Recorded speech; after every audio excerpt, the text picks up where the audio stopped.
is Brian Durden. I'm a police dispatcher with the Jacksonville Aviation Authority Police. Previously, I was with the Jacksonville Sheriff's Office for 7 years. In my time with the Sheriff's Office, I spent 3.5 years on the Critical Incident Stress Management Team and Hostage Negotiator Team. So, as my role on the team, we started out with just peer support. So, with anything that, if an employee that would face a death in the family, injury, officer-involved shootings, it was pretty much anything that could affect an officer's mental health, we went out for it. Right now, the only thing that the airport has as a whole is we have our EAP, our Employee Assistance Program, which is a free service offered to every employee, not just dispatchers. And that offers, you can talk to somebody on the phone. It offers free counseling sessions if you choose to go that route. Outside of that, we don't have anything. For the call as it's happening, we have standard operating procedures for every type of call that we process through the center, but that doesn't have anything to do with the repercussions after the call.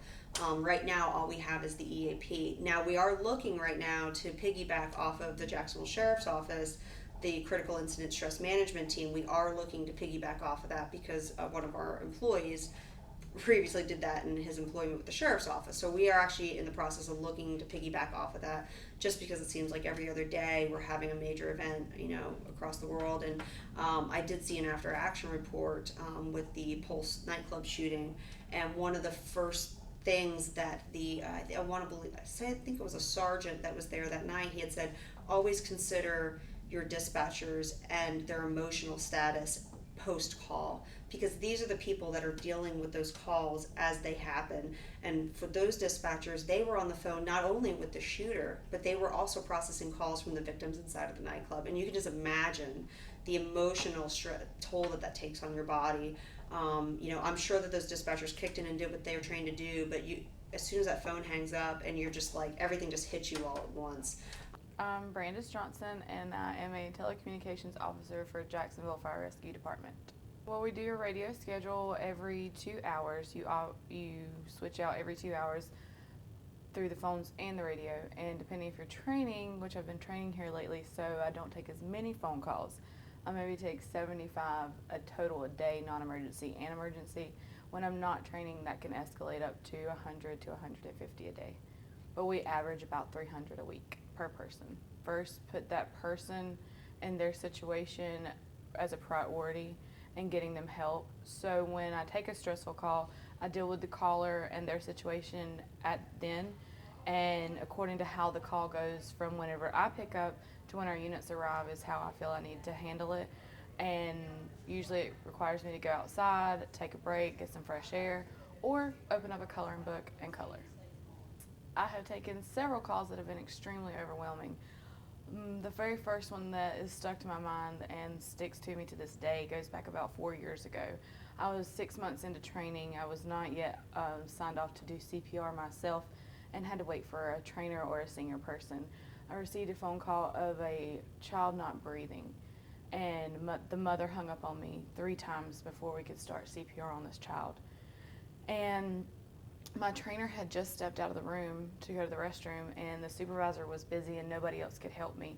So I'm sitting here, I can't deviate protocol, and I finally get CPR started on the 3rd phone call. Our units arrive, swoop and go, like just grab and go to the hospital with this child. And at the time I was working 2 p.m. to 10 p.m. At 10 p.m. when I got off work, I was so upset. I couldn't leave the room after that. I just took a break in the room, like you sit in your console and don't answer a few phone calls. When I got off work, I went downstairs and ran into the father and the mother. And because it was at the police department, they wanted to interview and make sure it wasn't foul play. So I about lost it right in front of the mom and dad because I knew what had happened. I took the call, I'm the one you talked to, so I made a sprint to my car and I drove home and I cried all the way home, and I almost didn't go back the next day.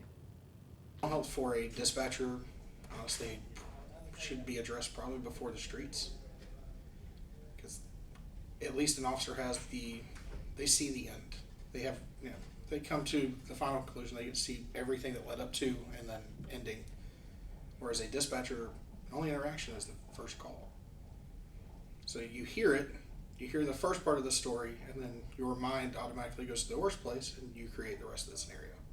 So most people don't think that being a dispatcher, you get stressed or you have any kind of post-traumatic stress about stuff like this, but we don't see it, and we usually don't get closure.